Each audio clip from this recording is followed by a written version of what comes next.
As promised, today I am making a video of a place where I live here in Torremolinos. Starting with the best part of this place is the view on the sea and the beach, the view on the town. The room itself is not that big. It's probably smaller than a normal hotel room. There are 4 chairs, there is a table which I found to be quite comfortable to work. There is even TV if you need that.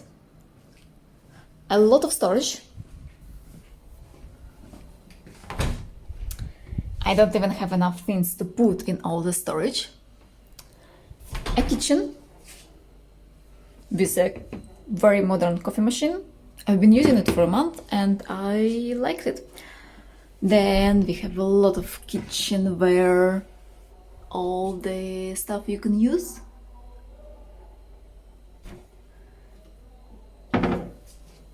The fridge. So kitchen is very minimalistic. However, for a hotel, I believe it's more than you can ask for. Then next to kitchen, we have a bathroom. It even has bidet. The shower is amazing. It has 3 modes, very good water pressure. I really enjoy it. I think it's better than the shower I have at my home. I think the whole bathroom is more than what I have at my home. There is also a heater. In this room, it is always on. I can try regulating it, but it doesn't really make a big difference. Over here, you can make it smaller or bigger. Right now, it's at the minimum and it's slightly warm. In the previous room, I could turn it off completely. It doesn't really bother me, but it's also a bit of a waste of energy because it doesn't get cold during the night. I don't even need the blankets and I sleep with an open balcony door. It was handy when I had to wash something and dry it overnight. Actually, people are using some stuff on their balconies for drying.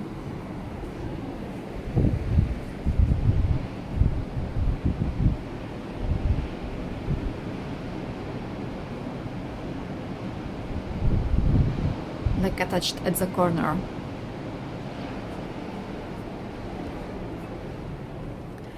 But I don't even know where to get it. And to be honest, I didn't need that because majority of my things I was washing. But personally, I didn't dry anything on the balcony. Instead, I was using a washer and a dryer downstairs. And you can get tokens from the reception. So it's part of the hotel infrastructure. And you can wash and dry your stuff. The price is for both of them is 7 euros. I don't know how they cost separately. And I was using them every week. Works well. Almost no queue. Only once I had to wait a bit. Overall, the room is really nice. I spent more than a month here right now. And the personnel, the cleaning ladies, the receptioners, whenever I had any issues, they were really helpful. It seems that there are a lot of people who are spending here a bunch of time and kind of it's like someone's second home. Yeah, some people in the reviews are complaining about the colors of the curtains as well as the original was put on the bed. The bed cover. I don't find this color beautiful, but it doesn't really bother me. The whole hotel is supposed to be 4 stars. I don't think they are by the classical definition, but I still loved it. For me, the best parts were the location, also the comfort of the room and the kitchen. For me, it was totally enough. You might want to have some microwave, but without even that one, it's totally doable to cook stuff. It has a fridge, the bathroom and the shower is amazing. I think they did the renovation for that part, so it's super comfortable. The balcony is cool. It's a sunny side, and when they were checking me in, they were saying, okay, we give you actually a really amazing room on the sunny side so that you can enjoy the sun. I think it's a bit too much sun. The view is amazing, and I think that's the best location and the best overview. If I had the possibility, I would say no to the sunny side because it's a bit too much. Right now it is cloudy, that's why there are not much of light coming in. It's probably a perfect amount, but with the sun I just cannot work on the laptop because the screen is it's impossible to see anything, and sitting outside is just out of the question during the day. You cannot really work. I think all that digital nomad beautiful pictures of working on the balconies with the sun are just fake because you cannot really work on anything on the laptop. People who work here are also amazing. I remember a situation when there was a guy who lived next to me, the one who was smoking, and I'm not sure what kind of health issue he had. It was a bit scary because he started making loud noises, and it was like at first, are they having sex or something? And then we realized, no, it's actually on the side where it's only one old guy. And we called the reception, and they immediately came. They called the ambulance. They helped the guy. They spent I think the whole evening just sitting with him, and I don't know, like whatever he needed. So they are very caring. Whenever like I encounter with cleaning ladies and I ask for stuff, they offer me like, oh, do you need this, do you need that? The reception people are also really nice. When I got fed up with a person smoking next to me, they looked at the room and they tried to relocate me to as good place as I had before, and it was on the 5th floor. Right now, I think my place is even better. I am on the 9th floor. I can see more stuff around. It gets a bit more sunnier. If I have to select something which I would say, okay, that bothered me, I think they would be related to the noise. So for example, the fridge, which I have in this room, makes quite a lot of noise when it works. So during the night, when everywhere is silent, the sound of the fridge wakes me up.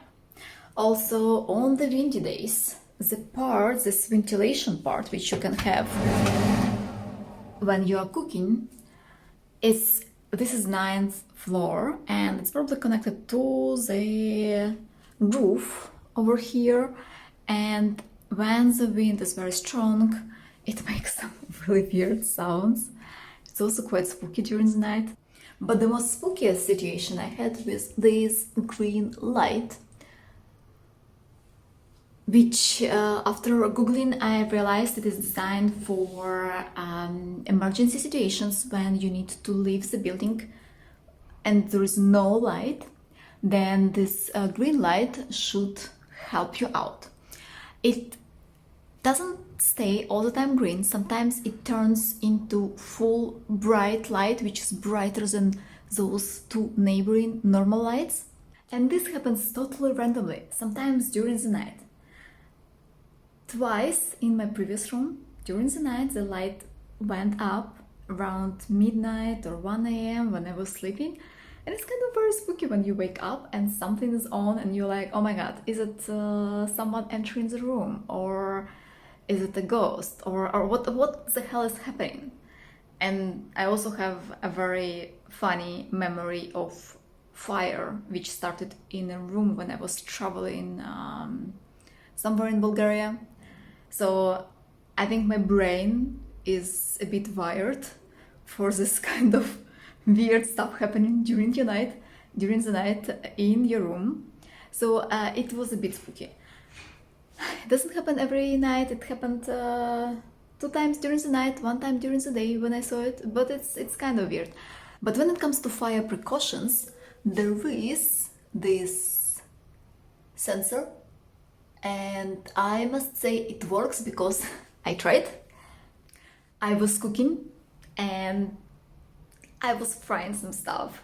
So it turned on the fire alarm. They called me and they clarified, is everything is good? I'm like, oh yeah, sorry, it's me. So yeah, it works.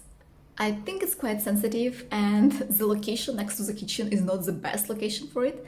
But on a cautious side, I think it's pretty good. So I appreciate it, and I had less worries and someone is cooking and turning the room on the fire, and yeah, whatever happens, I think they're quite prepared. So they have all that sensors, all the possible like protection for unexpected bad stuff which can happen in the rooms. If I come to Torremolinos again, I think I will stay in this exact location in the future. I think it's the best price to quality ratio, and it's winter, so it's from December till January. I paid 45 euros per night on booking.com. I think I saw that the prices on their official website were same. It's probably more expensive during summer seasons, but during New Year it was still those same 45 euros. I think it's very cheap for what it is, with a kitchen, with location, with a balcony, with a loud fridge, and with the amazing people who are working here. So totally recommended in case you are coming to Torremolinos. But in case you know a place which will be better, let me know in the comments.